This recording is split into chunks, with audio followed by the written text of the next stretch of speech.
Hello all of you, welcome back to my YouTube channel Balaji study M. साथियों, आप सभी लोगों को डीएलएड फोर्थ सेमेस्टर की मैथमेटिक्स के अंतर्गत त्रिकोणमिति चैप्टर पढ़ाया जा रहा है, जो कि आपका चैप्टर नंबर 11 है। तो आप सभी लोगों को इस त्रिकोणमिति चैप्टर के अंतर्गत एससीईआरटी बुक से प्रश्नावली के क्वेश्चनों को हम सॉल्व करा रहे थे। इसके पहले मैंने आप लोगों को 3 से 4 क्लासें प्रोवाइड कर दी हैं और आज हमारी ये चैप्टर की लास्ट क्लास है। तो आज हम क्या करेंगे, इस प्रश्नावली के क्वेश्चन नंबर 11 से लेकर क्वेश्चन नंबर 15 तक के क्वेश्चनों को डिस्कस करेंगे और इस चैप्टर को समाप्त करेंगे। यदि आप हमारे चैनल पर पहली बार विजिट कर रहे हैं तो आप प्लेलिस्ट में जा सकते हो और आपको वहाँ पर चैप्टर वाइज क्लासें मिल जाएंगी। कोई भी क्लास बीच में नहीं छोड़ी गई है, मतलब कोई भी आपका चैप्टर बीच में नहीं छूटा है। सारी क्लासें आपको चैप्टर वाइज मिलेंगी, वहाँ से अपने एग्जाम का बेस्ट प्रिपरेशन कर सकते हो। चलिए आज की क्लास को स्टार्ट करते हैं। आज की क्लास का पहला क्वेश्चन आपकी स्क्रीन पर, तो क्वेश्चन नंबर 11 है प्रश्नावली का, लेकिन क्लास का पहला क्वेश्चन है। तो इस क्वेश्चन में ये बोला जा रहा है और ये क्वेश्चन बहुत ज़्यादा इंपॉर्टेंट है। अक्सर स्टूडेंट्स इस क्वेश्चन को लगा नहीं पाते हैं। ये आपके क्लास 10th का क्वेश्चन है। मैं आपको बता दूं, क्लास 10th में त्रिकोणमिति चैप्टर से ये क्वेश्चन उठाया गया है और आपके यहाँ पर जो है चैप्टर में डाला गया है।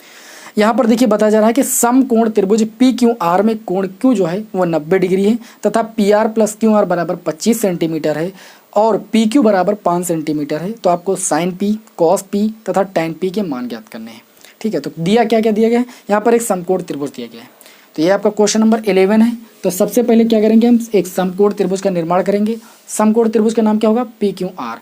तो यहाँ पर हम लिखेंगे पी, यहाँ पर लिखेंगे क्यू, यहाँ पर आर।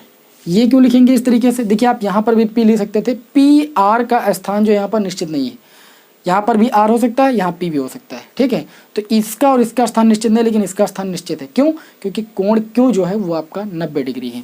तो ये कोण आपका भाई 90 डिग्री है। आप सभी को मैंने बताया कि 90 डिग्री के सामने की भुजा को हम क्या बोलते हैं, कड़ बोलते हैं। ठीक है, जो एंगल लेंगे उसके सामने की भुजा को हम लंब बोलते हैं। ये कंफ्यूजन आपके दिमाग में नहीं होना चाहिए। हमेशा 90 डिग्री के सामने की भुजा कड़ होती है और जो भी एंगल लिया जाता है, अगर ये एंगल ले रहे हो तो उसके सामने भुजा ये लंब होगी, अगर ये एंगल ले रहे हो तो उसके सामने भुजा ये लंब होगी। अगर ये कंफ्यूजन आपके दिमाग से दूर हो गया तो त्रिकोणमिति का जो ये क्वेश्चन आते हैं त्रिकोणमिति अनुपात पर आधारित, ये आपसे कभी नहीं गलत होंगे। तो इसमें ये बोला जा रहा है कि यहाँ पर एक कंडीशन आपको दी गई है, P R plus Q R, इसका मान जो है वो 25 सेंटीमीटर है और इन्होंने दे रखा है कि जो पी क्यू है, पी क्यू बराबर आपका है 5 सेंटीमीटर। अब पी क्यू कहाँ है, ये है भाई पी क्यू, ये आपका भाई 5 सेंटीमीटर है। इसको हमने लिख दिया भाई 5 सेंटीमीटर। ना आपको पी आर पता है ना आपको क्यू आर पता है, बल्कि इन दोनों भुजाओं का योग पता है कि वो 25 सेंटीमीटर है। तो आपको ये यहाँ पर फाइंड करना है कि आप sine P, cos P, tan P, इन त्रिकोणमिति अनुपातों का मान फाइंड कीजिए। आप क्या करोगे, सबसे पहले यहाँ पर मान लोगे, मान लीजिए कि क्यू आर जो है वो x सेंटीमीटर है। माना क्यू आर बराबर x सेंटीमीटर। मैं मान लेता हूँ कि जो त्रिभुज की ये क्यू आर भुजा है वो आपकी x सेंटीमीटर है। अब आप बताइए, हमें कंडीशन आपको दी गई है कि P R plus Q R बराबर 25 सेंटीमीटर। अगर मैं क्यू आर बराबर x सेंटीमीटर मान लेता हूँ तब यहाँ से हमें एक न्यू कंडीशन प्राप्त होगी। कौन सी भाई, पी आर प्लस देखिए क्यू आर बराबर आपका है 25 सेंटीमीटर। तो यहाँ पर देखिए P R plus Q R को आपने x माना, ये बराबर हो जाएगा 25। तो पी आर बराबर आपको मिल जाएगा 25 और ये x उधर जाएगा तो माइनस का x हो जाएगा। यानी यहाँ से आपको पी आर का मान मिल गया कितना, 25 माइनस x सेंटीमीटर। मिल गया कि नहीं मिल गया, इतनी बात समझ में आ गई। अब आपको करना कुछ नहीं, अब आपको पाइथागोरस प्रमेय लगानी है, जो मैंने आपको बताया, कड़ का स्क्वायर बराबर लंब का स्क्वायर प्लस आधार का स्क्वायर। यहाँ पर लगाएंगे पाइथागोरस प्रमेय से। किस प्रमेय से भाई, पाइथागोरस प्रमेय से। पाइथागोरस प्रमेय क्या होती है, पाइथागोरस प्रमेय ये कहती है कि जो कड़ का स्क्वायर होता है वो त्रिभुज की अन्य दो भुजाओं के वर्गों के योग के बराबर होता है। यानी कड़ स्क्वायर बराबर लंब स्क्वायर प्लस आधार स्क्वायर। तो यहाँ पर बात करें तो देखिए कड़ कितना है आपका 25 माइनस एक्स, तो लिख देंगे भाई 25 माइनस एक्स का होल स्क्वायर, क्योंकि यहाँ पर स्क्वायर है। लंब एक्स में मान के चलता हूँ तो ये हो जाएगा एक्स स्क्वायर और आधार की मैं बात करूँ तो आधार आपका 5 हो गया, ये 5 का स्क्वायर हो गया। क्लियर इतनी बात। यहाँ पर देखिए a माइनस बी का होल स्क्वायर खोल दीजिए। आप सभी को पता है कि a माइनस बी का होल स्क्वायर होता है a square plus b square और माइनस का 2ab। ये सूत्र आप लोगों ने क्लास 6 में पढ़ा होगा, क्लास 6 से स्टार्टिंग होती है इसकी। तो यहाँ पर देखिए a के स्थान पर आपका 25 है और b के स्थान पर x है, तो ये आपका हो जाएगा 25 का स्क्वायर प्लस बी यानी एक्स का स्क्वायर और माइनस 2 इंटू ए के स्थान पर 25 और बी के स्थान पर आपका कितना है एक्स। इतनी बात क्लियर है। बराबर इधर देखिए आरएचएस में एक्स का स्क्वायर ये एक्स स्क्वायर हो जाएगा, 5 का स्क्वायर कितना होता है भाई 25 होता है। अब चलिए इसको आगे सॉल्व करेंगे। ध्यान से देखिएगा, कोई भी स्टेप मिस नहीं कीजिएगा, नहीं तो ये क्वेश्चन आपको कतई समझ में नहीं आ सकता है। यहाँ पर देखिए सूत्र को हम थोड़ा रफ कर रहे हैं, इस सूत्र का यूज मैंने यहाँ पर किया है। अब देखिए 25 का स्क्वायर कितना होता है भाई 625 होता है, गुणा करके देख लीजिए। प्लस ये आपका लिखा है एक्स स्क्वायर और प्लस नहीं फिर माइनस है, यहाँ पर आप माइनस लगा दीजिए भाई। 25 और 2 का गुणा करेंगे 50 हो जाएगा और इंटू में x का गुणा करेंगे तो ये आपका हो जाएगा भाई 50x बराबर इधर आपका है एक्स स्क्वायर और प्लस का है ये आपका भाई 25। ये एक्स स्क्वायर से एक्स स्क्वायर कैंसिल हो जाएगा क्योंकि ये प्लस का एक्स स्क्वायर है, इधर आएगा तो माइनस का हो जाएगा तो ये 0 हो जाएगा। अब देखिए यहाँ पर ये आपका हो गया 625 और यहाँ पर देखिए इस 25 को इधर ले आइए, संख्या है तो ये माइनस की 25 हो जाएगी और ये माइनस का 50x उधर जाएगा तो ये आपका भाई प्लस का 50x हो जाएगा, क्योंकि हमें x का मान निकालना है, x मानी हुई संख्या यहाँ पर। तो 625 से 25 जाएगा तो ये आपका 600 बच जाएगा, 600 बराबर ये आपका हो जाएगा 50x। तो x बराबर निकालोगे तो ये 50 गुणे में इधर आ जाएगा 600 के बटे में। क्लियर इतनी बात। एक जीरो से एक जीरो कैंसिल हो जाएगा, 5 एकम 5 12 पंचे 60, यानी x बराबर आपको मिल गया 12 सेंटीमीटर। x क्या थी, x जो था वो किसका मान था, QR का मान था। तब यहाँ से आप देखोगे कि जो QR का मान मिल गया वो आपको मिल गया 12 सेंटीमीटर, यानी इस भुजा का मान कितना हो गया भाई 12 सेंटीमीटर। अब 25 से 12 घटाओगे तो ये कितनी हो जाएगी आपकी 13 सेंटीमीटर हो जाएगी, तथा जो PR का मान हो जाएगा वो 25 माइनस 12 यानी PR बराबर आपको मिल जाएगा 13 सेंटीमीटर। दो भुजाएं आपको पता चल गई, तीसरी भुजा आपको पहले से ही पता थी। और किसी त्रिभुज की तीनों भुजाएं पता चल जाएं तो भैया चाहे जिस त्रिकोणमितीय अनुपात का मान निकालने के लिए बोला जाए आप निकाल लोगे। ये बात मैं आप लोगों को कई बार बता चुका हूँ कि समकोण त्रिभुज की तीनों भुजाएं बस पता चल जाएं, बस किसी भी त्रिकोणमितीय अनुपात का मान बोले। क्या बोला इन्होंने, साइन पी बोला है, तो देखिए यहाँ पर साइन पी बराबर, अब अगर साइन पी बोला तो आप जानते हो साइन थीटा बराबर लंब बटे कड़ होता है, लाल बटे कक्का के सूत्र से लंब बटे कड़ लिख दिया। अगर पी एंगल ले रहे हैं तो उसके सामने भुजा लंब कितनी हो जाएगी भाई 12 और कड़ कितने हो जाएगा, कड़ 13 हो जाएगा, तो इसका मान हो जाएगा 12 बटे 13। उसके बाद क्या बोल रहे हैं कि आप कॉस पी की वैल्यू फाइंड कीजिए। कॉस पी कॉस थीटा बराबर होता है आधार बटे कड़, लाल बटे कक्का सूत्र में मैंने आपको बताया कि आधार बटे कड़ जो होता है वो कॉस थीटा के बराबर होता है। यहाँ पर देखिए पी के लिए आधार कितना है 5 और कड़ कितना है 13, तो ये आपका हो जाएगा 5 बटे 13। उसके बाद बोल रहे थे कि आप tan पी का मान निकालिए। आप सभी को पता है कि tan थीटा बराबर होता है लंब बटे आधार, लाल बटे कक्का के सूत्र से। तो पी एंगल के लिए लंब आपका हो गया 12 और आधार आपका हो गया 5, तो tan पी बराबर आपको मिल जाएगा कितना 12 और बटे में भाई 5। तो इस तरीके से हमने तीनों त्रिकोणमितीय अनुपात की वैल्यू प्राप्त कर ली जो हमसे क्वेश्चन में पूछी जा रही थी। ठीक है, देखिए यहाँ पर निकालना तो कोई बड़ी बात नहीं थी, मेन बात थी कि त्रिभुज की दोनों भुजाओं को प्राप्त करना जो आपको ज्ञात नहीं थी। उम्मीद है कि आप सभी लोगों को ये क्वेश्चन अच्छी तरीके से समझ में आ गया होगा। इस क्वेश्चन का आप स्क्रीनशॉट ले लीजिए, ये क्वेश्चन आपके एग्जाम के दृष्टि से बहुत ज़्यादा महत्वपूर्ण है। फिर चलिए आगे की क्वेश्चन की ओर चलते हैं, इसको यहाँ पर हम रफ करते हैं। तो अब चलिए देखते हैं अपना अगला question, question number 12। Question number 12 में बोला जा रहा है कि यदि cot theta equal to 7/8, cot theta की वैल्यू दी गई 7/8, तो निम्नलिखित के मान ज्ञात कीजिए। आपको दो फिर यहाँ पर पार्ट दिए गए हैं। पहले पार्ट में बोला जा रहा है कि 1 plus sine theta 1 minus sine theta upon में 1 प्लस कॉट थीटा एंड 2 में 1 माइनस कॉट थीटा, इसकी वैल्यू आपको प्राप्त करना है। और दूसरे पार्ट में बोला जा रहा है कि cot square theta plus tan square theta की वैल्यू बताइए कितनी होगी जब कॉट थीटा बराबर 7/8। सबसे पहले हम एक समकोण त्रिभुज बना लेंगे। इस क्वेश्चन को लगाने के 2-3 तरीके हैं, लेकिन मैं आपको सरल तरीका बताऊंगा जो आपके सिलेबस में आधारित है। ठीक है, अगर सूत्र लगाएंगे तो आप कहोगे ये सूत्र आपने पढ़ाया नहीं। ठीक है, बहुत ही सिंपल सा सवाल है। आप कॉट थीटा बराबर 7/8 से भी आंसर निकाल सकते हो, लेकिन उसमें मैं एक सूत्र यूज करूंगा 1 माइनस साइन स्क्वायर थीटा बराबर कॉस स्क्वायर थीटा। तो आप कहोगे कि ये सूत्र आपने तो पढ़ाया नहीं हमें इस चैप्टर में, इसलिए मैं यहाँ पर इस सूत्र का यूज नहीं करेंगे। मैं आपको सिंपल तरीके से बताऊंगा।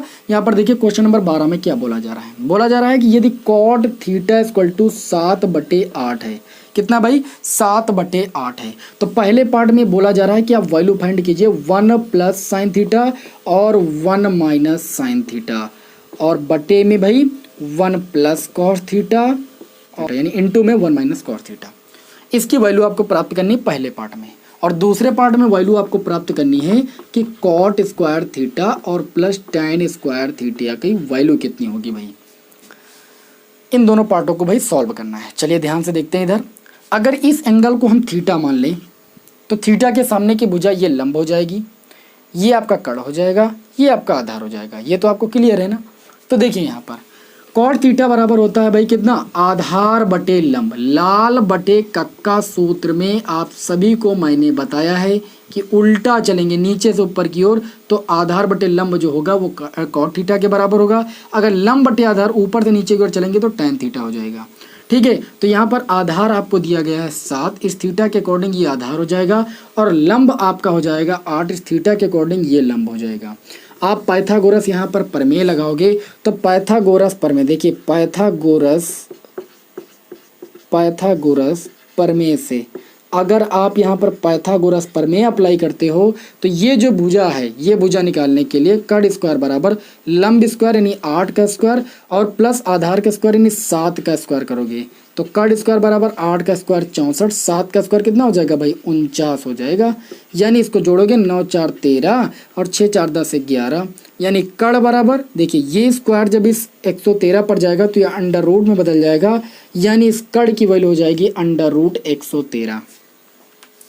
क्लियर इतनी बात। अब देखिए यहाँ पर आप सभी को एक सूत्र पता है कि अगर a प्लस बी एक ब्रैकेट में हो, a माइनस बी एक ब्रैकेट में हो तो होता है a square minus b square. यहाँ पर देखिए भाई यही काम करेंगे। यहाँ पर सबसे पहले तो हम साइन थीटा की वैल्यू रख देंगे। साइन थीटा बराबर होता है लंब बटे कड़, तो इस थीटा के अकॉर्डिंग लंब हुआ 8 और कड़ हुआ अंडर रूट 113, तो 8 बटे अंडर रूट 113। दूसरे ब्रैकेट में 1 माइनस, यहाँ पर भी साइन थीटा की वैल्यू यही रहेगी 8 बटे अंडर रूट 113। बटे में आ जाएं, कॉस थीटा बराबर होता है आधार बटे कड़, तो इस थीटा के अकॉर्डिंग आधार है 7 और कड़ है आपका अंडर रूट 113, और दूसरे ब्रैकेट में 1 माइनस 7 बटे अंडर रूट 113। क्यों? क्योंकि यहाँ पर भी कॉस थीटा है। अब देखिए यहाँ पर ये देखिए दिमाग में मान के चलिए कि ये a लिखा हुआ है, ये b लिखा हुआ है। a प्लस बी एक ब्रैकेट में, a माइनस बी एक ब्रैकेट में, a प्लस बी एक ब्रैकेट में, a माइनस बी एक ब्रैकेट में। सूत्र होता है a square minus b square, तो ये आपका हो जाएगा a स्क्वायर यानी 1 का स्क्वायर और माइनस बी स्क्वायर यानी 8 बटे अंडर रूट 113 का भाई स्क्वायर। बटे में भी यही सूत्र लगा देंगे, 1 का स्क्वायर माइनस 7 बटे अंडर रूट 113 का square. a square minus b square, a square minus b square, a plus b एक ब्रैकेट में, a माइनस बी एक ब्रैकेट में। इसको सॉल्व करोगे 1 का स्क्वायर 1 माइनस 8 का स्क्वायर आपका 64 हो जाएगा, और स्क्वायर से ये अंडर रूट आपका हट जाएगा तो ये केवल बचेगा 113। बटे में हो जाएगा देखिए कितना आपका हो जाएगा 1 माइनस 7 का स्क्वायर हो जाएगा 49, और बटे में अंडर रूट 113, इसका स्क्वायर करोगे तो अंडर रूट हट जाएगा 113 हो जाएगा। इसको आगे सॉल्व कर लीजिए भाई, आप इधर ही सॉल्व करते हैं। 113 एक कम कितना हो जाएगा 113 माइनस ऊपर है आपका भाई 64, बटे में आ जाए तो 113, पूरे के बटे में 113 एक कम 113 माइनस का 49 और बटे में कितना हो जाएगा 113। ये हर सेम है तो 113 से 113 आपका कैंसिल हो जाएगा। ये आपका देखिए 113 से आप 64 घटाओगे तो आपको मिल जाएगा 49, और बटे में 113 से 49 घटाओगे तो आपको मिल जाएगा 64, जो कि आपके इस प्रश्न का भाई क्या हो जाएगा आंसर। कितना हो जाएगा 49 बटे जो 64 हो जाएगा वो आपके इस पहले पार्ट का आंसर हो जाएगा।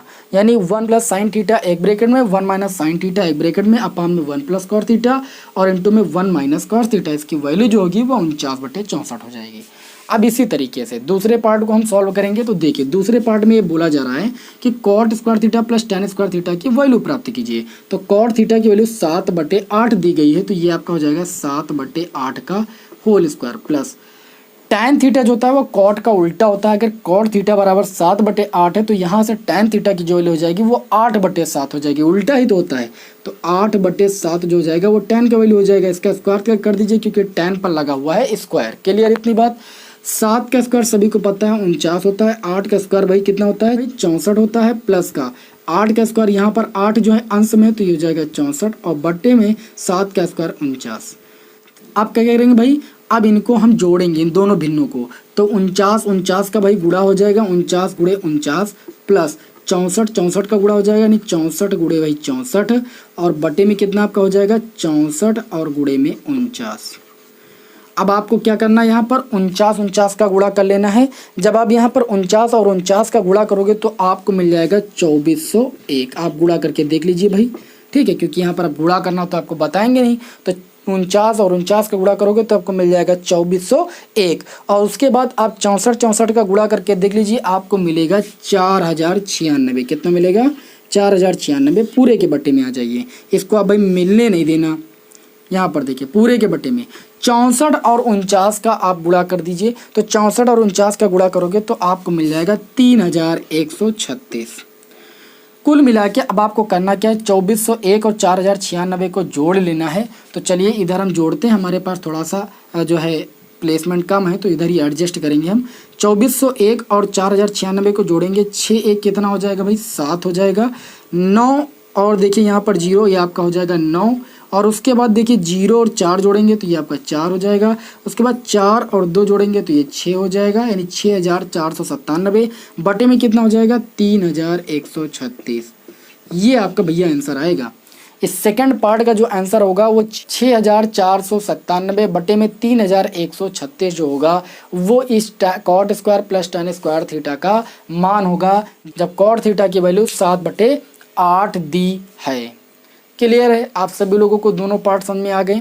थोड़ा कैलकुलेटिव क्वेश्चन है, मैं मान सकता हूँ, बट लेकिन मजबूरी ही करेंगे तो क्या करेंगे, यहाँ पर और कोई तरीका है ही नहीं, इसके गुणा करना ही पड़ेगा। ठीक, इन दोनों का अगर एलसीएम लेना है तो इन दोनों का मल्टीप्लाई करना ही करना पड़ेगा। समझ रहे हो ना? विषम संख्या है, एक विषम एक सम है, तो क्या करेंगे, एलसीएम लेने के लिए इनका गुणा करना ही पड़ेगा। तो अब चलिए इसका आप स्क्रीनशॉट लीजिए, फिर बढ़ते हैं अगले क्वेश्चन की ओर, क्वेश्चन नंबर 13 की ओर।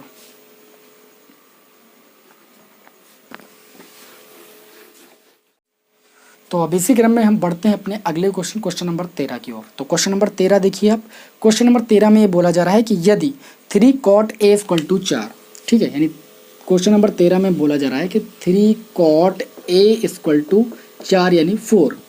ये आपको दिया गया है कि 3 cot A = आपका यदि 4 है तो जांच कीजिए कि क्या 1 - tan स्क्वायर A और बटे में 1 + tan स्क्वायर A जो है वो cos स्क्वायर A और माइनस साइन स्क्वायर A के बराबर है। क्या ये चीज़ सत्य है?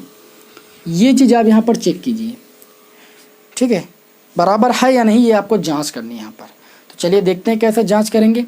यहाँ पर आपको दिया गया 3 cot A = 4। इसका मतलब यहाँ से देखिए ये लिखेंगे यदि 3 cot A = 4, तो देखिए 3 जो है cot A के गुणे में है, तो cot A = मिल जाएगा 4/3। 3 गुणे में इधर आ गया बटे में। cot A = आपको मिल गया 4/3।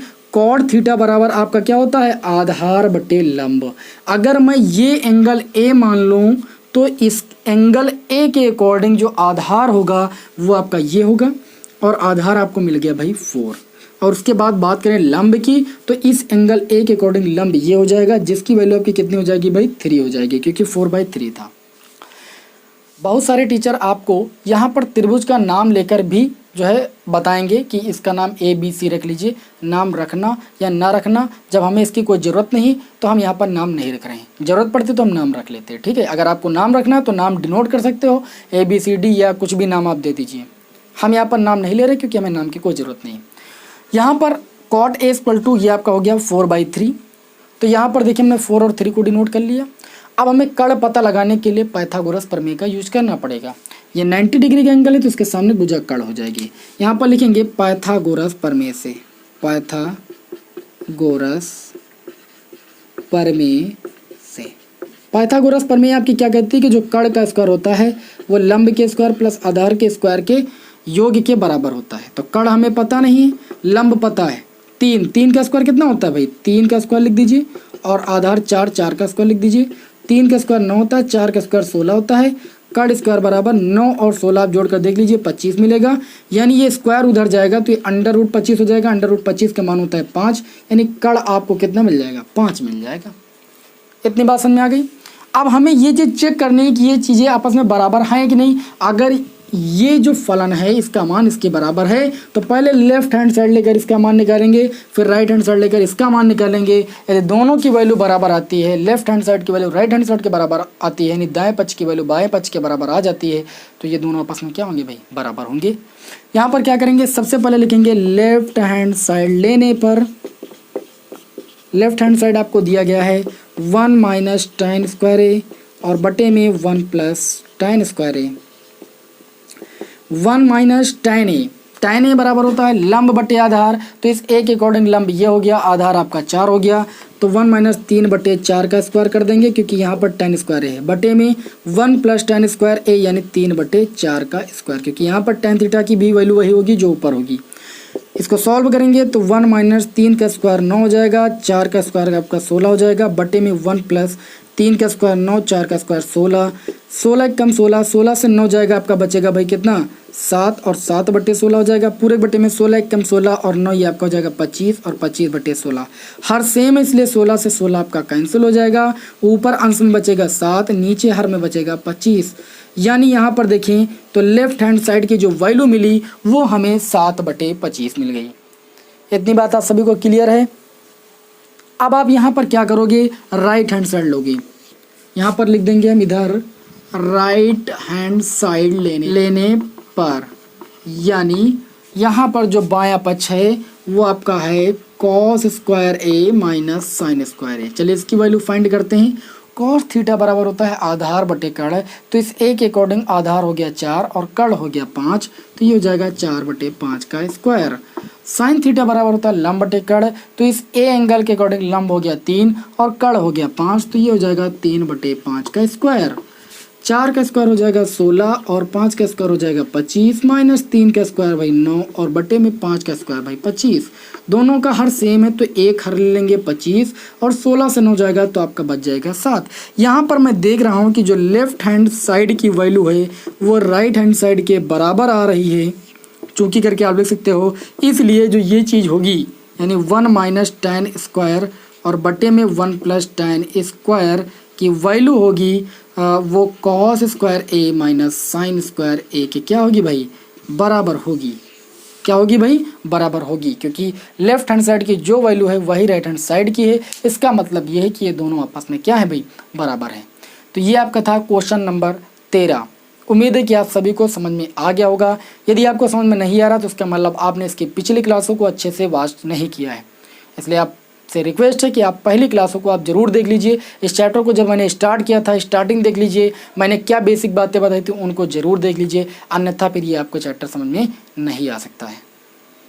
तो चलिए फिर आगे बढ़ते हैं अगले क्वेश्चन नंबर 14 की ओर। इसको यहाँ पर रफ करते हैं हम, इसका स्क्रीनशॉट लेना चाहो तो आप ले सकते हो। तो इसी क्रम में बढ़ते हैं अपने अगले क्वेश्चन की ओर, क्वेश्चन नंबर 14 की ओर।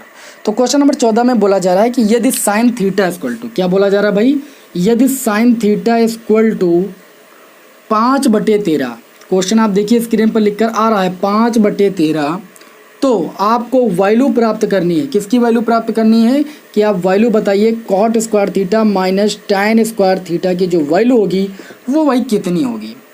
वेरी सिंपल, कोई दिक्कत नहीं। आपको एक त्रिकोणमितीय अनुपात दिया गया है, इसकी सहायता से पहले आप एक समकोण त्रिभुज बनाइए। तो साइन थीटा इक्वल टू दिया गया है 5/13, अगर इस एंगल को मैं थीटा मान लूँ तो साइन थीटा बराबर लंब बटे कर्ण होता है, तो लंब की वैल्यू हो जाएगी भाई 5 और कर्ण की वैल्यू हो जाएगी 13। आप आधार फाइंड करोगे किस प्रमेय की सहायता से, पाइथागोरस प्रमेय की सहायता से। तो होता है कर्ण का स्क्वायर बराबर लंब का स्क्वायर 5 का स्क्वायर प्लस आधार का स्क्वायर। यहाँ पर देखिए 13 का स्क्वायर 169, यहाँ पर देखिए 5 का स्क्वायर 25 प्लस आधार स्क्वायर, ये 25 इधर आएगा तो 169 ये माइनस 25 हो जाएगा, बराबर ये हो जाएगा आधार स्क्वायर। 169 से 25 जाएगा तो ये आपका 144 बच जाएगा, बराबर आधार स्क्वायर। यहाँ से देखिए तो आधार बराबर अंडर रूट 144 हो जाएगा, क्योंकि जब स्क्वायर दूसरे पक्ष में जाता है तो वो अंडर रूट में बदल जाता है। तो इस प्रकार यहाँ से आधार बराबर हमें मिल जाएगा कितना, 12 मिल जाएगा। आधार आपको मिल गया 12। अब चाहे जिस संख्या का मान निकालना हम तुरंत निकाल लेंगे। कॉट थीटा बराबर होता है आधार बटे लंब, तो इस थीटा के अकॉर्डिंग आधार हो गया 12 और लंब हो गया 5, तो ये आपका हो जाएगा 12/5। चूँकि कॉट पर लगा है स्क्वायर तो स्क्वायर लगा देंगे। टैन थीटा बराबर होता है लाल बटे कक्का के सूत्र से, टैन थीटा बराबर होता है लंब बटे आधार, यानी लंब की वैल्यू हो जाएगी 5 और आधार की वैल्यू हो जाएगी 12। इसका कर देंगे हम स्क्वायर। 12 का स्क्वायर होता है 144 और 5 का स्क्वायर होता है 25, 5 का स्क्वायर हो जाएगा 25 और 12 का स्क्वायर हो जाएगा 144। अब ये क्वेश्चन थोड़ा सा तो कैलकुलेटिव है ही है। यहाँ पर आपको करना पड़ेगा 144 और 144 का गुणनफल माइनस फिर 25 और गुणे 25 करना पड़ेगा, और फिर बटे में आपको करना पड़ेगा 25 गुणे 144, यानी 144 144 की गुणा 25 25 का गुणा, बीच में माइनस चिन्ह लगा था, माइनस चिन्ह लगा दिया, 25 और 144 का गुणनफल दिखा दिया। क्लियर इतनी बात। 144 और 144 का आप गुणनफल करके देख लीजिए, आपको मिल जाएगा 20,736। फिर माइनस 25 और 25 का गुणनफल करके आप देख लीजिए, आपको मिलेगा भाई 625, ये सभी को पता है। और बटे में आपको करना है 25 और 144 का गुणनफल, तो आपको मिलेगा भाई 3600। कितना मिलेगा भाई? 3600 मिलेगा। अब आपको यहाँ पर 20,736 से जो है 625 घटा देना है, तो 20,736 से माइनस करेंगे 625, तो 6 से 5 जाएगा 1 बचेगा, 3 से 2 जाएगा 1 बचेगा, 7 से 6 जाएगा 1 बचेगा, यानी 20,111 बचेगा। तो 20,111 और बटे में कितना हो जाएगा भाई? 3600। ये आपके इस क्वेश्चन का क्या हो जाएगा भाई? राइट आंसर हो जाएगा। उम्मीद है कि आप सभी लोगों को ये क्वेश्चन नंबर 14 जो है वो अच्छी तरीके से समझ में आ गया होगा। चलिए इसको आप नोट डाउन करिए, इसका स्क्रीनशॉट लीजिए, फिर बढ़ते हैं अपने इस क्लास के लास्ट क्वेश्चन की ओर। ठीक है,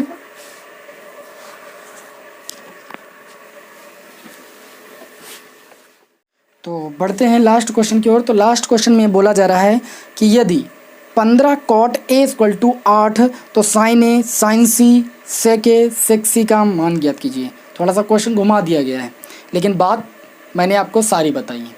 तो क्वेश्चन नंबर 15 में ये बोला ये जा रहा है कि यदि 15 cot A कितना लिखा भाई? 15 cot A बराबर 8, तो आपको यहाँ पर वैल्यू फाइंड करनी है साइन ए, है ना, और साइन सी, एंगल थोड़ा सा चेंज कर दिया है, सेक ए और सेक सी। ये 4 वैल्यू आपको फाइंड करनी है, यानी 4 त्रिकोणमितीय अनुपात का मान ज्ञात करना है।